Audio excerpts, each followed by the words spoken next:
everyone, this is Superintendent Miller again, and we've got another episode of Riding with Rob, and I am very pleased to be joined today by Miss Shannon Altom, our last year, 2021, Bixby High School Teacher of the Year, our District Teacher of the Year, and we just found out a couple weeks ago that Miss Altom is a finalist, one of 12 finalists for the State Teacher of the Year. How exciting is that? Thank you. Congratulations. It's very exciting. So how did you get the word that you had been selected as a finalist? Well, I had a phone call come in over fall break, and luckily I answered because it was from Joy Hoffmeister to let me know that it was very top secret news, so I had to keep it under wraps for a week or so. That was probably pretty tough to do, to keep that secret. It was. I was able to tell like my immediate family, but other than that I just had to keep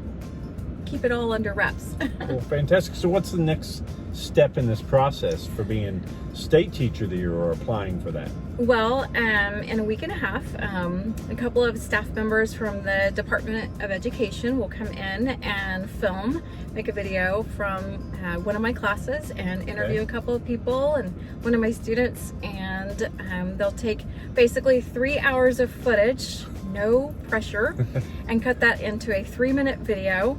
And I have to believe that they want those videos to look good, so I'm going to count on that. Well, I'm sure it will look fantastic because you're a great teacher. Thank you. And I know your students will enjoy being part of that process.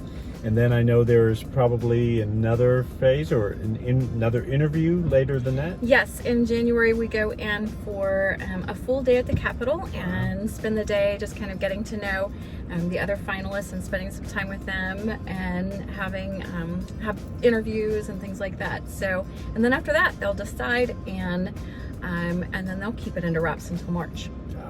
Yeah. That's a long time to wait. It kind of is. It is a little bit, but they did assure us that they've cut the process down. So I'm gonna focus on things like Thanksgiving turkey and Christmas and school activies for that.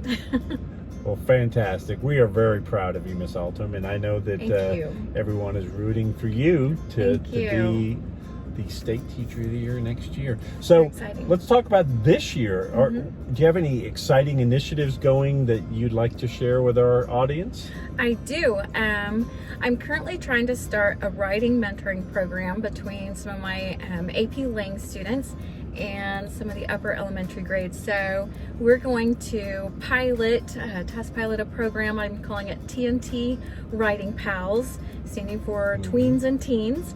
And some of my AP Lang students are going to get a chance to go over to Central Intermediate Elementary School soon, and we're going to help Mrs. Waterhouse's students draft their persuasion essays. And my students are also studying argument right now, so it'll be a great time to do that. Well, that sounds wonderful. I know that teenagers are good at argument. They are. But to actually put it together so that it's reasonable and they've got good evidence to support their arguments is an important skill. Exactly. So hopefully throughout the year they gain a lot more argument skills and learn how to win arguments in their favor and to support their reasons. Sorry, parents, if your kids start convincing you or persuading you to their side, but it will show they're learning something. It is, and it's a good life skill, of course. We all need to be able to give our position, state evidence, and our reasoning, and hopefully persuade others to our points of view. For sure. So, fantastic. Well, Miss Altom, thank you so much for joining me, and we'll be obviously following very closely as you proceed in the next step. Rooting for you 100%. You would be a great representative for the state, and thank you for all that you do for our students every single day here at Bixby High School. Thank you so much. I'm so excited to represent our school district because we have a wonderful district and so many wonderful teachers to choose from. So I just hope that I represent us well and hopefully get to go a little further in the state. I hope so too. And so thank you for joining us for this episode of Riding with Rob. Thank you. We'll see you next time. Bye.